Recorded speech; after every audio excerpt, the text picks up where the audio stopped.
تو گویا کہ وہ اپنے گلے سے اسلام کا پٹا اتار کر پھینک دیتا ہے۔ اس لیے جمعہ کی نماز کبھی ترک نہیں کرنا۔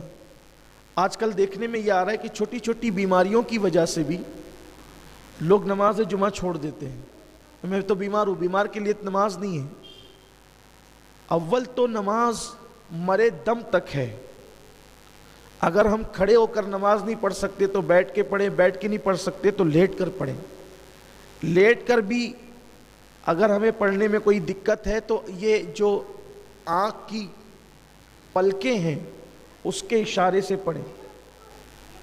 اسی لیے آپ دیکھیں کہ انسان کے جب سارے اعضاء ناکام ہو جاتے ہیں تو آخری تک کی آنکھ کی پلکیں کام کرتی ہے تاکہ آپ اس کے اشارے سے نماز پڑھ سکیں۔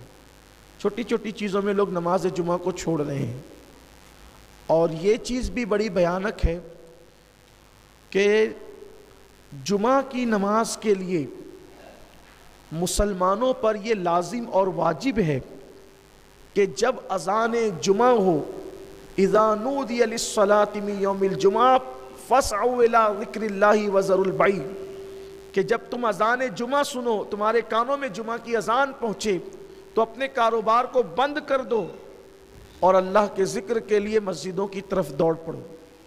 جمعہ کے دن حکم ہے کہ آپ جس مسجد سے جمعہ کی نماز پڑھنا چاہتے ہیں، جس مسجد میں پڑھنا چاہتے ہیں، اگر اس مسجد کی اذان کا وقت ہو جائے تو آپ کو اس وقت کاروبار چھوڑ دینا لازمی ہے۔ یہ جو خطبے تک لوگ آتے رہتے ہیں نا، یہ بدترین بدعت ہے۔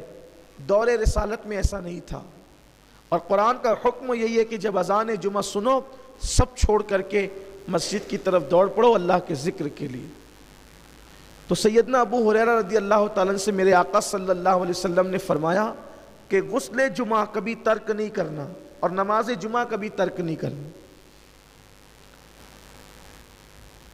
لقمان حکیم نے بھی اپنے بیٹے کو کہا تھا کہ بیٹا کبھی جمعہ کا غسل نہیں چھوڑنا۔ یہاں تک روایتوں میں آیا کہ جو مسلسل غسل جمعہ کرتا ہے اللہ اسے 70 بیماریوں سے اور بلاؤں سے محفوظ فرماتا ہے۔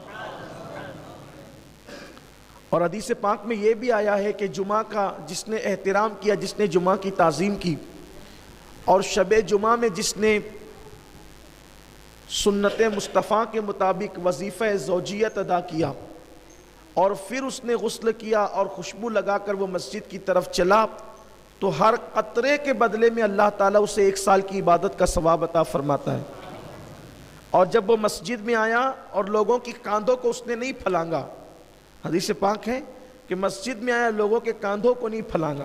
لوگوں کے کاندھوں کو نہیں پھلانگے کا مطلب یہ ہے کہ لوگ بعد میں آتے ہیں اور آگے آگے گھسنے کی کوشش کرتے ہیں، یہ بھی منع کیا گیا ہے۔ بلکہ اللہ کے رسول صلی اللہ علیہ وآلہ وسلم نے سیدنا ابو ہریرہ سے ایک دن فرمایا، اے ابو ہریرہ کیا تم نے جمعہ کی نماز نہیں پڑھی؟ حضرت ابو ہریرہ نے عرض کی یا رسول اللہ میرے ماں باپ آپ پہ قربان، میں نے تو جمعہ آپ کی اقتدا میں آپ کے پیچھے پڑھا ہے۔ پھر سرکار علیہ السلام نے فرمایا ابو ہریرہ کیا تم نے جمعہ کی نماز نہیں پڑھی؟ پھر اس کی حضور میں نے تو آپ کی اقتدا میں جمعہ پڑھی۔ پھر اللہ کے رسول صلی اللہ علیہ وآلہ وسلم نے فرمایا اے ابو ہریرہ کیا تم نے جمعہ کی نماز نہیں پڑھی؟ تو پھر ان کو احساس ہو گیا کہ یا رسول اللہ صلی اللہ علیہ وآلہ وسلم میں تو آپ کی اقتدا میں نے جمعہ پڑھی۔ تو سرکار نے فرمایا کہ تم بعد میں آئے تھے اور تم صفوں کو چیرتے ہوئے آگے آ رہے تھے، جو ایسا کرتا ہے گویا وہ جہنم کی آگ کو پھلانگتا ہے۔ صفوں کو چیر کر آنے والا گویا کہ جہنم کی آگ کو پھلانگتا ہے۔ تو جو جمعہ کی برکت ہے، نماز جمعہ کی برکت ہے، تو صفوں کو چیر کر اور پھلانگ کر آنے والوں کے لیے ڈر ہے، خدشہ ہے کہ کہیں وہ جمعہ کی برکتوں سے محروم نہ ہو جائیں۔ اس لیے بعد میں آنے والوں کے لیے ضروری ہے کہ ان کو جہاں جگہ ملے وہ وہیں بیٹھ جائے، صفوں کو نہ پھلانگے۔ اور پہلے آنے والوں کے لیے ضروری ہے کہ وہ آئے تو اولین صف میں بیٹھے تاکہ پیچھے سے آنے والوں کو پھلانگنا نہ پڑے، ورنہ وہ جمعہ کی برکتوں سے محروم رہیں گے۔ لوگ جو ہے وہ آتے ہیں پیچھے بیٹھتے ہیں، اپنی سہولت سے بیٹھتے ہیں، دیوار کا ٹیک لگا کر کے بیٹھتے ہیں، لوگوں کی پوزیشن یہ ہوتی ہے۔ تو اس لیے جب جمعہ کی نماز کے لیے آؤ تو صفوں کو پھلانگ کر مت آؤ، جہاں جگہ ملے وہیں پر بیٹھ جاؤ۔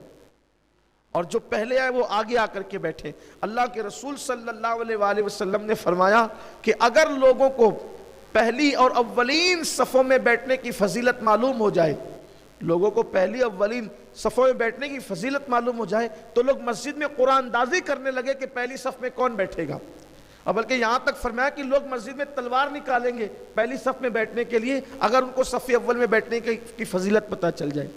لیکن یہاں تو حال ایسا ہی ہے کہ لوگ مسجدوں کے اندر اپنی طرز پر آتے ہیں، اپنی طرز پر بیٹھتے ہیں، اولین بیٹھو۔ بلکہ جب خدا کی رحمت اترتی ہے نماز کے اندر، نماز با جماعت میں، تو پہلے وہ امام پر اترتی، سب سے پہلے اللہ کی رحمت حالت نماز میں جو اترتی وہ امام پر اترتی ہے، پھر جو صف امام کے قریب ہوتی ہے اس پر اترتی، پھر جو اس صف سے قریب ہوتی ہے اس پر اترتی، پھر جو اس کے قریب ہوتی ہے اس پر اترتی، یعنی الگ ترتیب۔ اسی لیے صف اول میں نماز پڑھنا یا اولین صفوں میں نماز پڑھنا یہ بہت برکت کی چیز ہے۔